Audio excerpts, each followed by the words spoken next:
തിരുവനന്തപുരം ആമയിഴഞ്ചാൻ തോട്ടിൽ റെയിൽവേ കരാർ ജീവനക്കാരൻ ജോയി മുങ്ങി മരിച്ചിട്ട് 1 മാസമായെങ്കിലും ടണലിലെ മാലിന്യം നീക്കം ചെയ്യാതെ റെയിൽവേയും നഗരസഭയും. മുഖ്യമന്ത്രിയുടെ അധ്യക്ഷതയിൽ ചേർന്ന യോഗത്തിൽ ടണലിലെ മാലിന്യം നീക്കം ചെയ്യാനും ഫെൻസിംഗ് കെട്ടി തോടിനെ സംരക്ഷിക്കാനും തീരുമാനമെടുത്തിരുന്നു. മാലിന്യം നീക്കം ചെയ്യാൻ കഴിയില്ലെന്ന് റെയിൽവേ അറിയിച്ചതോടെ ഇറിഗേഷൻ വകുപ്പ് സർക്കാരിന്റെ സഹായം തേടിയിരിക്കുകയാണ്. കൃത്യം 1 മാസങ്ങൾക്ക് മുമ്പാണ് റെയിൽവേ കരാർ ജീവനക്കാരനായ ജോയിയുടെ ജീവൻ ഈ ആമയിഴഞ്ചാൻ തോട്ടിൽ വെച്ച നഷ്ടമായത്. അതിനുശേഷം മുഖ്യമന്ത്രിയുടെ നേതൃത്വത്തിൽ യോഗം ചേർന്ന ഈ ആമയിഴഞ്ചാൻ തോടിനെ സംരക്ഷിക്കുന്നതിനും തിരുവനന്തപുരം നഗരത്തിന്റെ മാലിന്യങ്ങൾ നീക്കം ചെയ്യുന്നതിനും വിവിധ പദ്ധതികൾ ആവിഷ്കരിച്ചു. പക്ഷേ അതൊന്നും നടപ്പിലായില്ല.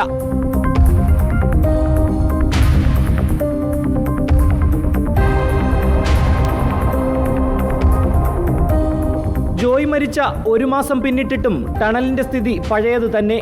റെയിൽവേ പ്ലാറ്റ്ഫോമിനടിയിലൂടെ ഒഴുകുന്ന തോട്ടിലെ മാലിന്യം നീക്കം ചെയ്യാൻ 65 ലക്ഷം രൂപയാണ് ഇറിഗേഷൻ വകുപ്പിന്റെ എസ്റ്റിമേറ്റ്.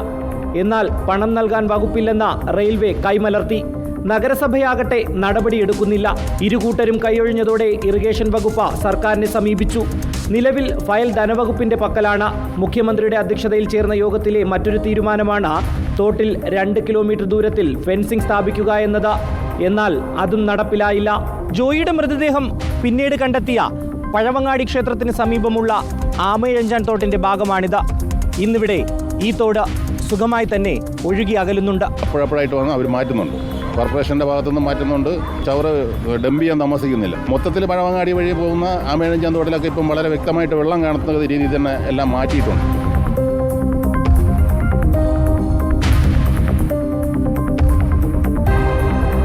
മുകളിലൂടെ ഒഴുകിയെത്തുന്ന മാലിന്യം നഗരസഭ നീക്കം ചെയ്യുന്നുണ്ടെങ്കിലും തോട്ടിനുള്ളിലെ കെട്ടിക്കിടക്കുന്ന മാലിന്യം പൂർണ്ണമായും നീക്കം ചെയ്യാൻ നഗരസഭയും മെനക്കെടുന്നില്ല.